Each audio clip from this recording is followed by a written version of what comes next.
Assalamualaikum warahmatullahi wabarakatuh. Salam sejahtera untuk kita semua. Om Swastiastu, Namo Buddhaya, salam kebajikan.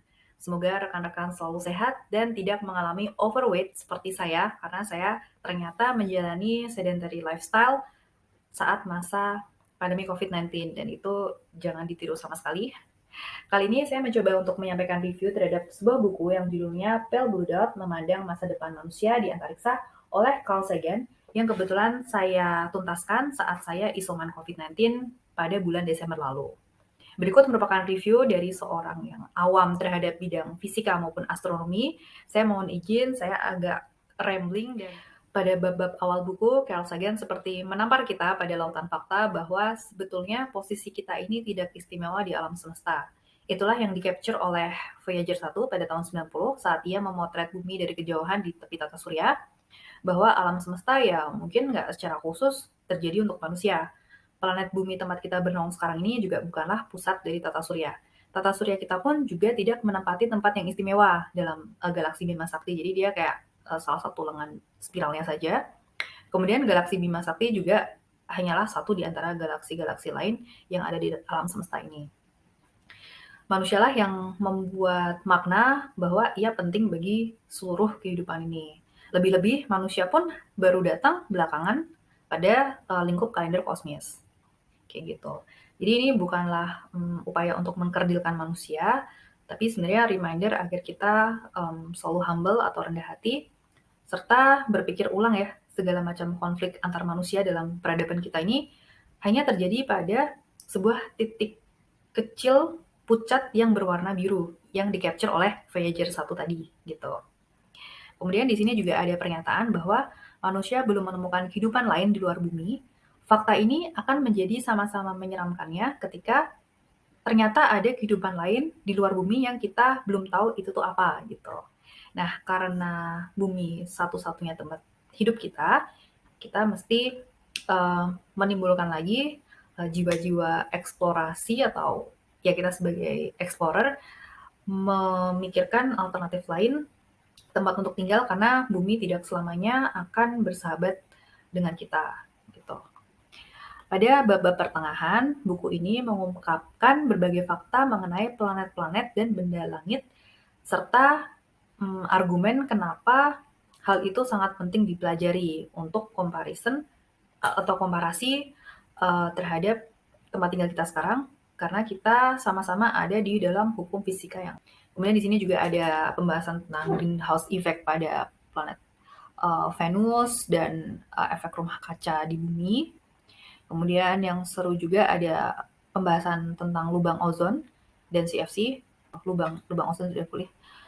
Terus ada juga cerita tentang pendaratan ke bulan yang sebenarnya itu bernuansa sangat politis, termasuk pembiayaan luar angkasa itu menghabiskan dana yang sangat banyak diversuskan dengan permasalahan bumi saat itu yang juga yang sangat besar bahkan. Jadi kayak prioritasnya gimana nih untuk eksplor keluar angkasa gitu. Nah, di akhir buku juga seru karena Sagan menuliskan kemungkinan spesies manusia akan berevolusi dan menjadi spesies koloni penghuni antar bintang pada alam semesta.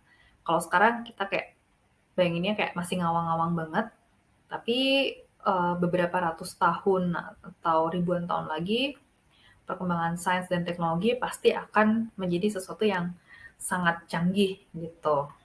Kemudian poin yang lain sebenarnya saya ingin menyoroti kekeguman saya terhadap Carl Sagan.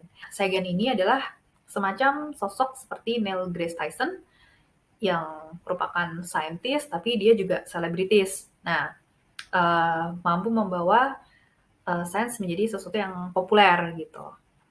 Carl Sagan adalah salah satu contoh pakar yang mampu mengkomunikasikan sesuatu yang sangat ruwet, yang sangat ilmiah, menjadi sesuatu yang menyenangkan untuk disimak oleh orang-orang awam, termasuk saya. Saya sempat googling, tautan sumber ada di bawah video ini. Carl Sagan ternyata merangkai kalimat-kalimat evokatif atau puitis tersebut itu dengan berbicara di voice recorder, dan kemudian dibuat transkripnya oleh sang sekretaris. Saya jadi ingat ada suatu film zaman dulu judulnya The Core. Ada perjalanan menuju tengah bumi ya, inti bumi. Di situ mereka kayak hampir mati gitu, tiba-tiba salah satu ilmuwan, dia kayak berlagak ala-ala Sagan, menempelkan atau mendekatkan voice recorder ke dalam di dekat mulutnya dan dia kayak berpuisi-puisi gitu dan dia diajak habis-habisan oleh tokoh lainnya kayak, "Ngapain sih kamu tiba-tiba jadi kayak Carl Sagan?" Nah, itu saya lagi relate nih, karena saya bukanlah generasi yang sebenarnya menyimak acara Cosmos di televisi gitu. Kemudian di sini di buku ini saya juga senang ya karena di halaman 140-an ya 149 sampai di halaman 162 itu ada banyak gambar-gambar. Jadi kayak intermezzo di antara banyak tulisan ya. Nah ini saya juga sebenarnya nggak paham nih ini gambar apa, cuma ya kayak menarik aja gitu. Tulisannya sih di sini data kandidat sinyal 26 November 1986. Wah, udah lebih dari 30 tahun yang lalu ya ternyata. Karena buku ini tuh hampir 30 tahun yang lalu, saya penasaran nih kalau Sagan masih hidup sekarang ya, atau Sagan bisa ngelihat sekarang ini, kondisi sekarang ini, gimana ya responnya ketika tahu ada Elon Musk dengan perusahaan swasta SpaceX-nya, atau ada seorang entrepreneur billionaire eksentrik gitu ya, namanya Yusaku Maezawa, yang kelebihan uang gitu ya, karena dia juga mengkoleksi lukisan Jean-Michel Basquiat, dan dia um, berpetualang ke ISS atau International Space Station itu untuk konten YouTube-nya gitu. Jadi kayak wah, sosial media ternyata menjadikan antariksa ini menjadi sesuatu pembahasan yang sangat populer. Melakukan tweeting di ISS atau mungkin video klip yang direkam oleh Chris Hadfield di ISS juga ditonton oleh puluhan juta orang. Nah ini saya penasaran sih Carl Sagan kayak gimana ya responnya gitu. Kemudian saya juga penasaran nih gimana pandangannya Sagan terhadap space tourism, membeli pengalaman berada di luar angkasa kayak gitu oleh miliuner-miliuner yang ada sekarang ini. Karena di bukunya ini banyak dibahas kayak perjalanan luar angkasa itu nggak murah dan banyak masalah-masalah lain di bumi ini yang butuh biaya besar juga gitu.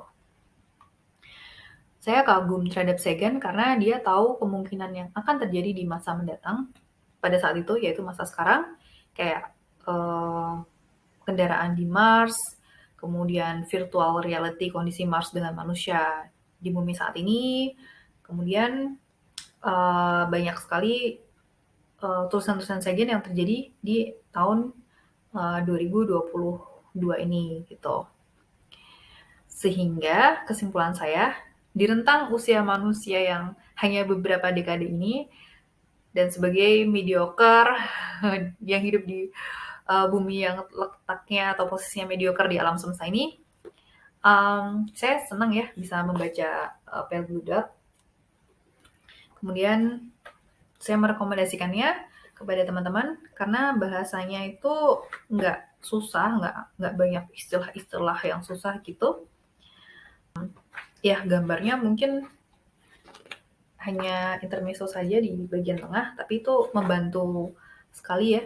Ditambah kita sebenarnya di era sekarang kan bisa searching atau bisa googling gitu kan tentang apa yang dibahas ini, kemudian kita kayak nyari-nyari gambarnya itu. Baik, kalau begitu sekian saja. Mohon maaf jika ada informasi yang salah dan dapat dikoreksi di kolom komentar. Terima kasih sudah menyimak sampai akhir. Saya berpositif thinking ada yang menyimak sampai saat ini. Wassalamualaikum warahmatullahi wabarakatuh. Salam sejahtera, sehat-sehat, dan sampai jumpa.